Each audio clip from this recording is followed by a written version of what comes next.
ସାଙ୍ଗମାନେ ଆମ ପ୍ଲଟ୍ରୁ ଆମେ ତ ବୁଲିକି ପଳେଇ ଆଇଲୁ। ଆସିକି ବୋଉ କହିଲା ଟିକେ ଝୁଅ ଘରକୁ ଯିବା ପାଇଁକା, ମାନେ ନାନୀଙ୍କ ଘରକୁ ଆସିଲୁ। ନାନୀ ଘରେ ନାହାନ୍ତି, ଆମେ ଯାଉଛୁ ପଳେଇବୁ। ଆଉ ନାନୀ ଯାଇଛନ୍ତି କଟକ, ଯାଇଛନ୍ତି କ'ଣ କାମରେ। ଆଉ ବୋଉ କ'ଣ କୁହ? ବାପା ମା ମାନେ ମୁଁ ଯାଇଥିଲି ଟିକେ ପ୍ଲଟ୍ ଦେଖିବାକୁ, ପ୍ଲଟ୍ ଦେଖିକିରି ଆଇଲି। ଆସିକି ଟିକେ ମନ ହେଲା, ମୁଁ କହିଲି ଟିକେ ମନଟା ଫ୍ରି ହେବ, ଆଉ ଚାଲେ ପୁଅ ଟିକେ ବୁଲି ଆସିବା। ବୁଲିକିରି ଆଇଲି। ଆସିକି ସେଠି ମୁଁ କହିଲି ଟିକେ ଚାଲ ଝିଅ ଘର ଆଡ଼େ, ମୁଁ ଟିକେ ଧର୍ମ ଝିଅଟିଏ କରିଛି, ମୋ ଝିଅଟି ତ ମରିଯାଇଛି। ଆଉ ମୁଁ କହିଲି ଚାଲ ଟିକେ ବୁଲି ଆସିବା। ଆଇଲା ବେଳକୁ ଝିଅ କଟକ ଯାଇଛି ନାହିଁ, ଆଉ ନାତି ଏଠି ସେ ପୁତୁରାର ପୁଅ ନାତି ଦେଖିଲା।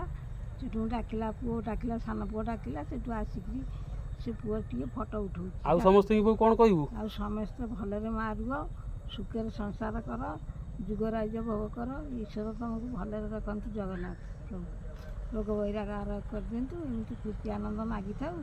ମୁଁ ତ ଆଇଛି, ଫେଣି ଚାଲିବି ମା, ମୋ ବେଳ ହାସି ହେଇଗଲା। ନାନୀ ତ ନାହାନ୍ତି, ଆମେ ଘରକୁ ଯାଉଛୁ ଭାରି। ନାହାନ୍ତି, ଆମେ ଘରକୁ ଯାଉଛୁ ଭାରି। ଆଉ କ'ଣ କରିବା?